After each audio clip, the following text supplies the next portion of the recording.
तो स्टूडेंट्स, हमने previous lecture में ARP and ARP packet formats देखे थे, उसके 4 केसेस देखे थे। 4 केसेस के बाद में हमने उसके एनकैप्सुलेशन देखा था।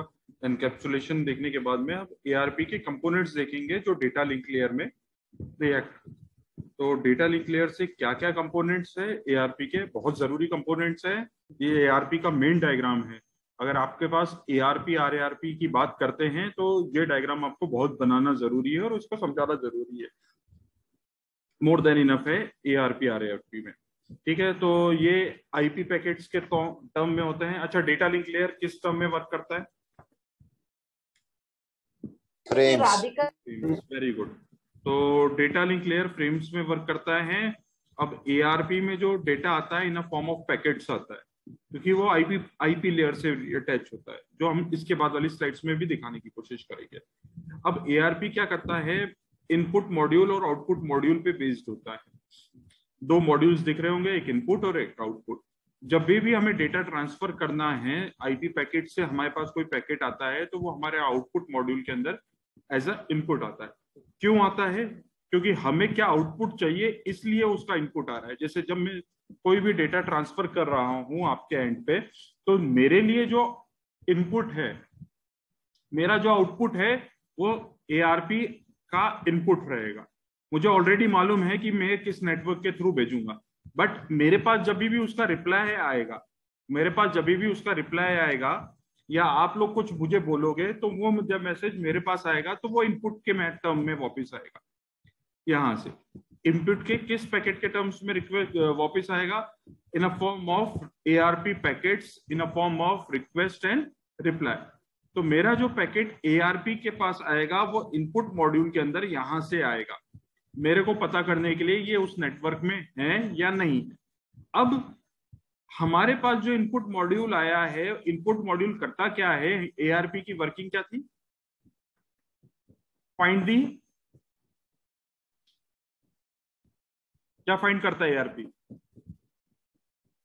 एड्रेस। कौन सा एड्रेस? तो है, एड्रेस के हेल्प से एड्रेस फाइंड करता है। तो कौन सा एड्रेस की हेल्प से कौन सा एड्रेस फाइंड करता है?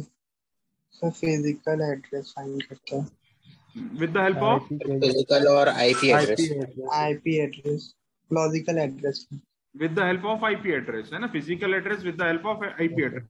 तो यहाँ पे जो रिक्वेस्ट आया है दैट इज रिक्वेस्ट, और जब उसको मिल जाएगा वैल्यू तो उसका रिप्लाई हो जाएगा।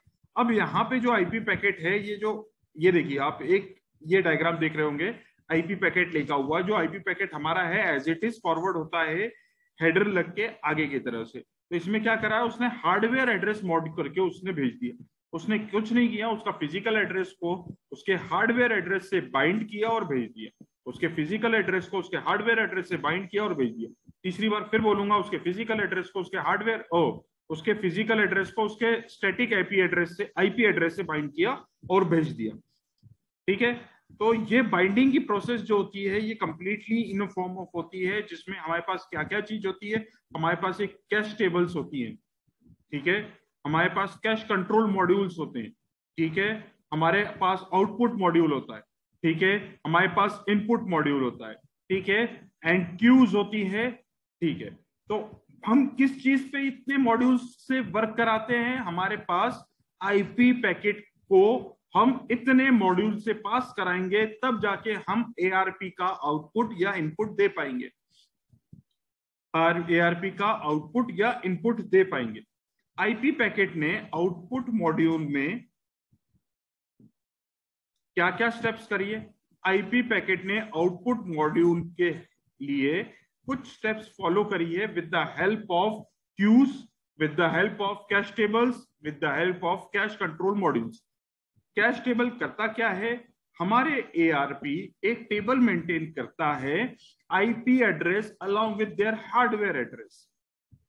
जैसे SIRT एक टेबल मॉड्यूल कर रखा हुआ है, डिपार्टमेंट ने एक टेबल मॉड्यूल करके रखा है, student name with their roll number. उसी तरीके से एआरपी कैश टेबल में नो रोल नंबर विद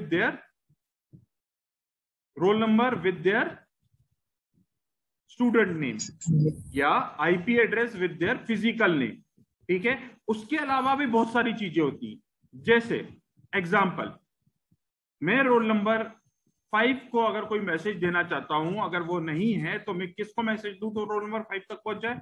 उसके फ्रेंड सर्कल को। उसके बाद भी नहीं पहुंच सकता तो मैं किसको मैसेज दूंगा? वो मेरे नेटवर्क से बाहर है तो मैं किसको मैसेज दूंगा? सीआर को। सीआर को तो मालूम होगा उसके अंदर की चीजें, क्योंकि अगर जब मैं एक लेवल में अपने डिपार्टमेंट के अंदर बात करूं तो हमारे डिपार्टमेंट में अगर कोई मैसेज आना चाहिए बाहर से तो वो किसके तरफ से आता है? डायरेक्टर सर की तरफ से। वो किसको इन्फॉर्म करेंगे ये मैसेज सर्कुलेट करो? हमारे डिपार्टमेंट में एचओडी सर को। यस, वेरी गुड, हमारे एचओडी सर को HOD सर सर्कुलेट करेंगे। हमारे एचओडी सर पर्टिकुलर बच्चे के लिए कोई मैसेज हो, पर्टिकुलर बच्चे के लिए कोई मैसेज हो तो उनकी कैश टेबल में रहेगा क्या? अच्छा ये बच्चा 5th सेमेस्टर का है, ओके, इसका टीजी कौन है? ये कम्युनिकेट टीजी को, टीजी ने कम्युनिकेट कर दिया। उसी तरीके से कैश टेबल के अंदर उसका पाथ भी होता है, कैश टेबल के अंदर उसका पाथ भी होता है, उस पाथ तक पहुंचने की डिस्टेंस भी होता है। तो यहाँ पे वो सारी की सारी चीजें मेंटेन होती है जो हमारे नेटवर्क को एडवांस बनाने का भी काम करती है और साथ साथ में उसको आईपी एड्रेस से उससे बाइंड करती है। एआरपी आरएआरपी की जरूरत क्यों पड़ी थी बाइंडिंग करने के लिए? क्योंकि हमारे पास आज का टर्म्स चेंज हो चुकी है, बट हमारे जो प्रीवियस टर्म्स थी उसके टर्म में हम आपको बताएंगे। उसके टर्म में हम क्या बताना चाह रहे हैं कि एक वर्ड था DSCP. What do you mean by DSCP? Full form लिखवाया बेटा? डीएससीपी का फुल फॉर्म लिखवाया है सभी को? Sir dynamic host configuration protocol. DSCP करता क्या है, किसी को मालूम है या मैं बताऊं? सर आईपी एड्रेस प्रोवाइड करता है। Yes, dynamic host configuration protocol का मेन पर्पस है कि वो आईपी एड्रेस आप लोगों को देने का काम करता है। आईपी एड्रेस किस टर्म में देने का काम करता है? इन अ फॉर्म ऑफ स्टैटिक और dynamic. What do you mean by static and what do you mean by dynamic? Static मतलब जो होगा वो फिक्स होगा, डायनेमिक मतलब चेंज होते रहेगा। और कुछ? सर स्टैटिक मींस वो एक परमानेंट आईपी एड्रेस दे देगा। डायनेमिक में सर नेटवर्क के हिसाब से चेंज होगा। नहीं, आप लोगों ने जो वर्ड के हिसाब से बोला बिल्कुल सही बोला। अगर मैं बात करूं इसमें एक टर्म और जोड़ता हूं, static IP and dynamic IP, what is it mean?